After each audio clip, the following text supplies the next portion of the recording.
नमस्कार दोस्तों, मैं प्रगट सिंह आप सभी का स्वागत करता हूं। आज मैं आपके बीच में एक बहुत ही ख़ास बुक की समरी लेके आया हूं। इस बुक का जो नाम है वो है फिट हो 12 हफ्तों में बाई रिजुता दिवेकर। एक फेमस आहार विशेषज्ञ हैं भारत की, और ये 4 साल पुरानी किताब है। उसका हिंदी अनुवाद आपके बीच में ये है और बहुत सारे लोगों ने पढ़ रखा है। करीब 1 लाख प्रतियाँ इसकी ऑलरेडी सोल्ड आउट हो चुकी हैं। और ये पुस्तक को प्रमोट करने के लिए मैंने कोई स्पॉन्सरिंग नहीं ली हुई है। इस बुक को मैंने ख़रीदा और पढ़ा, उसके बाद मैं आपके बीच में इसके कुछ पॉइंट्स को आपके बीच में रखने वाला हूँ, जिससे आपको भी इस किताब से फ़ायदा मिल सकता है। अगर आपको इस किताब के कुछ भी पॉइंट्स अच्छे लगते हैं तो आप पूरी किताब को परचेज़ करें और इसको पढ़कर अपने लाइफ को ट्रांसफॉर्म करें। ये हेल्थ इंडस्ट्री के लिए एक अच्छी किताब मानी जाती है, क्योंकि इसके अंदर सस्टेनेबल तरीके से स्वास्थ्य को बेहतर करने के तरीके बताए गए हैं, वो भी एक वैज्ञानिक तरीके से।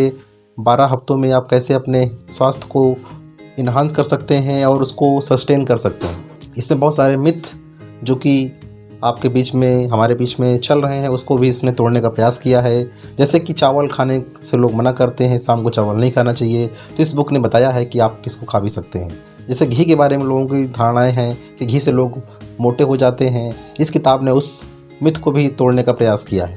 तो इस किताब के बारे में जो इंसाइट्स हैं, आइए मैं आपको उन इंसाइट्स के बारे में कुछ ब्रीफ जानकारी देता हूँ। जैसा कि इस पूरी किताब को 12 वीक्स के रूप में बांटा गया है, तो पहले वीक में जो निर्देश दिए गए हैं, उस निर्देश को बताने से पहले मैं बताना चाहूँगा कि इसमें जो भी निर्देश हैं वो बताए गए हैं कि पहले निर्देश को आपको 7 दिन तक फॉलो करना है, उसके बाद ही आप दूसरे निर्देश को पढ़ेंगे, फिर दूसरे निर्देश को भी आपको 7 दिन फॉलो करना है पहले निर्देश के साथ साथ में।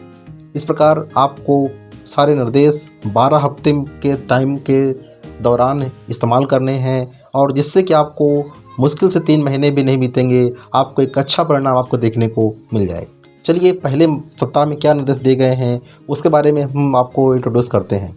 पहले वीक में इस बुक में बताया गया है कि आपको दिन की शुरुआत करनी है बादाम या कोई भी ताज़े फल से। कभी भी आपको चाय या कॉफ़ी का इस्तेमाल शुरुआत में दिन के नहीं करना है। इसको इस्तेमाल आप करेंगे तो कहीं ना कहीं आपकी जो शरीर के अंदर एनर्जी लेवल की कमी है वो पूरी हो जाती है, इंसुलिन की आपकी जो स्ट्रेंथिंग है यानी सेंसिटिविटी है वो अच्छी हो जाती है, और आपको बार बार मीठा खाने की जो तलब होती है वो नहीं लगती है। दूसरे वीक में निर्देश दिया गया है कि आपको घी का सेवन शुरू करना है। देसी घी जो आता है, अगर आपके गांव में या आपके एरिया में जो शुद्ध घी मिल जाता है, ख़ासतौर पर गाय का घी, तो आप उसको बेधड़क इस्तेमाल कर सकते हैं, लेकिन सही मात्रा में। यानी कि ब्रेकफास्ट, लंच, डिनर में आप अधिकतम 1-1 चम्मच का इस्तेमाल कर सकते हैं, उससे अधिक इस्तेमाल ना करें। इसका आप इस्तेमाल करेंगे तो आपकी बॉडी में बहुत अच्छे परिणाम देखने को मिलेंगे। आपका हार्ट हेल्थ अच्छी हो जाएगी, और साथ में आपके जो गट हेल्थ है उसमें काफ़ी इम्प्रूवमेंट देखने को मिलती है। तीसरे वीक में समझाया गया इस बुक में वो है आपको गैजेट्स का इस्तेमाल लिमिटेड करना है। यानी कि जब आप खाना खाते हैं, खाना खाने के दौरान आप गैजेट्स का इस्तेमाल नहीं करना है। इसके अलावा रात में सोने से करीब 1 घंटा पहले आपको गैजेट्स का इस्तेमाल करना बंद कर देना है।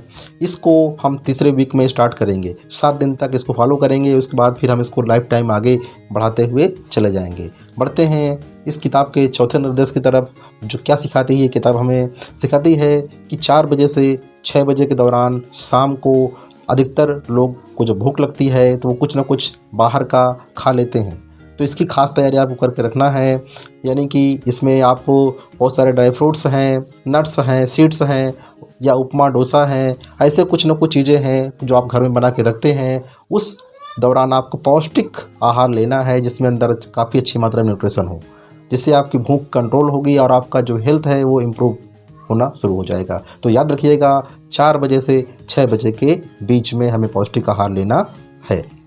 5वें वीक में जो निर्देश है वो निर्देश ये है कि हमको सारा दिन बैठे नहीं रहना है।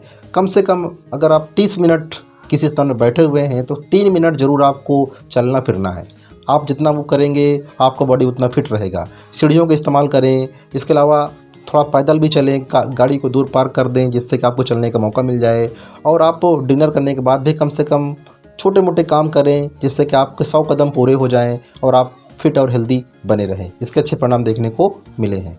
6वें वीक में निर्देश दिया गया है आपको कम से कम हफ्ते में एक बार तो ज़रूर से ज़रूर आपको अपने बॉडी के लिए स्ट्रेंथ ट्रेनिंग करना शुरू कर देना चाहिए। यानी कि या तो वेट आप उठाएं या मसल की ट्रेनिंग लें, अपने बॉडी को कहीं ना कहीं वर्कआउट में शामिल करें, चाहे अपने घर पे आप करें या फिर आप जिम में जाके कर सकते हैं। जैसी आपकी सुविधा हो आप वैसे इसको कर सकते हैं, लेकिन एक दिन आपको स्ट्रेंथ ट्रेनिंग करनी ही करनी है, अपनी बॉडी की स्ट्रेंथ को बढ़ाना ही बढ़ाना है। 7वें वीक में निर्देश दिया गया है कि शाम को दाल और चावल का सेवन आप कर सकते हैं, इसमें कोई बुराई नहीं है। बहुत सारे लोग ब्राउन राइस को प्रमोट करते हैं, ब्राउन राइस खाएं कोई दिक्कत नहीं है, लेकिन वाइट राइस के भी गुण कम नहीं हैं, ये भी बहुत अच्छे होते हैं। हाँ, इसको खाते वक्त आप थोड़ा सा घी ज़रूर मिला लें, जिससे इसका GI कम हो जाए और ये आपके लिए हेल्दी बन जाता है। 8वें वीक का निर्देश है वो है सही मात्रा में भोजन को खाने के लिए मेंटल मैप बनाएं। यानी जितना खाना आपको खाना पसंद है उस खाने को आप आधा कर दें और उस खाने को आप 2 गुना टाइम लेकर आराम से खाएं। फिर भी अगर आपको लगता है कि आपका पेट अभी नहीं भरा है तो बाकी जो आधा हिस्सा है उसको भी आधा करें और उसको भी 2 गुना समय लेकर आप धीरे धीरे खाएं। इस प्रकार आपका पेट आसानी से भर जाएगा, आपको ओवर ईटिंग से आपको जो समस्या है वो भी कम हो जाएगी, आपको उससे अधिक आपको डाइजेशन में भी सहायता मिलेगी। 9वें वीक का निर्देश है वो है रोज़ाना आपको सूर्य नमस्कार का अभ्यास करना है। हाँ, सूर्य नमस्कार आपको एक दिन में नहीं आएगा, हो सकता है कि 15 दिन, 20 दिन, 1 महीना लग जाए, लेकिन आपको प्रतिदिन इसको अभ्यास करना है। सुबह या शाम को आप इसे कर सकते हैं, किसी पर्टिकुलर स्थान पर फिक्स करें और वहाँ पर आप इसको परफॉर्म कर सकते हैं। 10वें हफ्ते का जो निर्देश है वो निर्देश है आपको शरबत का सेवन करना है। बहुत सारे शरबत, आपके गर्मियों का मौसम है तो आप नारियल पानी है या फिर बटर मिल्क है या फिर आप नींबू शरबत का भी सेवन कर सकते हैं। बहुत सारे ऑप्शंस आपके बीच में अवेलेबल होते हैं, तो शरबत का भी सेवन आपको शुरू कर देना है। इसके अलावा 11वें वीक में बताया गया है कि आपको प्लास्टिक से दूर रहना है या माइक्रोवेव का इस्तेमाल ना करके बल्कि लोहे की कढ़ाई को वापस लाएं और उसमें खाना बना के आप खाने का प्रयास करें। प्लास्टिक का प्रयोग कम करें और जिससे कि आपका हेल्थ अच्छा होगा। और माइक्रोवेव में खाने को गर्म करने के बजाय आप सीधा गैस पर भोजन को आप गर्म कर सकते हैं, जिससे कि आपका हेल्थ अच्छा होगा। आखिरी हफ्ते यानी 12वें हफ्ते का निर्देश है कि आपको अपने शरीर के अंदर फैट्स को शामिल करना है। जी हाँ, फैट्स को शामिल करना है। कौन से फैट्स? जैसे कि कच्ची घानी, सरसों का तेल या फिर आप जो भी अनसैचुरेटेड फैट्स होते हैं उनको आप शामिल कर सकते हैं। जैसे नारियल का तेल हो गया, इनकी चटनी बना सकते हैं और आप इसको दिन में या रात में आप इस्तेमाल कर सकते हैं। जब आप गुड फैट्स को खाएंगे तो बैड फैट्स ऑलरेडी कम होंगे और आपका हेल्थ इम्प्रूव होगा। तो ये थे वो 12 वीक के विशेष प्रोग्राम्स, और जिसका अगर आप फॉलो कर लेते हैं तो आपके शरीर के अंदर से जो चर्बी है वो कम होगी, आपका हेल्थ अच्छा होगा, आपको नींद अच्छी आएगी, ओवरऑल आपका पूरा जो एनर्जी लेवल है वो आपका बहुत ही इम्प्रूव हो जाएगा, इन्हांस हो जाएगा। पार्टिकुलरली मैंने इस बुक को पढ़ा और इससे मुझे काफ़ी कुछ हम अपने स्वास्थ्य में बेनिफिट देखने को मिला है, तो इसलिए मैंने ये जो वीडियो बनाया जिससे आपको भी फ़ायदा हो सके। मैं आपसे रिक्वेस्ट करूँगा इस बुक को अमेज़ॉन पर जाएँ और इसको परचेज़ करें और आप पूरी किताब को पढ़ें।